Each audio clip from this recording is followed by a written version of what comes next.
Gandhinagar capital Mumbai central route પર દોડતી વંદે ભારત ટ્રેનને હવે આણંદ રેલવે સ્ટેશન પર સ્ટોપેજ મળ્યું છે. અગાઉ આણંદના મુસાફરોને વડોદરા સુધી જવું પડતું હતું. આ મુદ્દો આણંદના સાંસદ મિતેશ પટેલે ઉઠાવ્યો હતો અને પશ્ચિમી રેલવે વિભાગના ઉચ્ચ અધિકારીઓ, રેલવે મંત્રી અને વડાપ્રધાનને પત્ર લખીને સ્ટોપેજ માંગ કરી હતી. રેલવે તંત્રએ આ માંગ સ્વીકારી લીધી છે.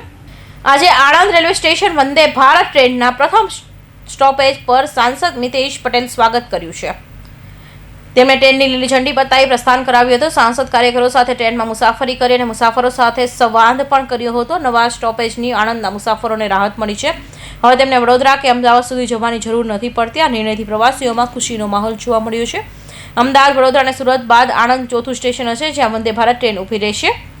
વંદે ભારત ટ્રેન અને એ પણ ગુજરાતમાં વડોદરા, સુરત અને અમદાવાદ ફક્ત 3 જ જે સ્ટોપેજ હતા, આજે ચોથું સ્ટોપેજ આણંદ ખાતે આપવામાં આવ્યું છે. આદરણીય પ્રધાનમંત્રી નરેન્દ્રભાઈ મોદી સાહેબ, આપણા રેલમંત્રી આદરણીય અશ્વિની વૈષ્ણવજીનો દિલથી આભાર માનું છું. આણંદ એટલે સરદાર સાહેબની કર્મભૂમિ, અમૂલ, સૌ વિદ્યાર્થીઓ, વિદ્યાનગરનો હબ વિદ્યાનગર અને એનઆરઆઈનો જિલ્લો, અને આ સ્ટોપેજ આપવામાં આવ્યું છે. સૌએ એને આવકાર્યું છે અને સૌ વતી ફરીથી આપણા આદરણીય પ્રધાનમંત્રીનો દિલથી આભાર. અગાઉ આણંદના મુસાફરોને વડોદરા સુધી જવું પડતું હતું. આ મુદ્દો આણંદના સાંસદ મિતેશ પટેલે ઉઠાવ્યો હતો. પશ્ચિમ રેલવે વિભાગના ઉચ્ચ અધિકારીઓ, રેલવે મંત્રી અને વડાપ્રધાનને પત્ર લખી સ્ટોપેજની માંગ કરી હતી. રેલવે તંત્રએ આ માંગ સ્વીકારી લીધી છે. કૌશિક પટેલનો report, Hind TV news, Surat.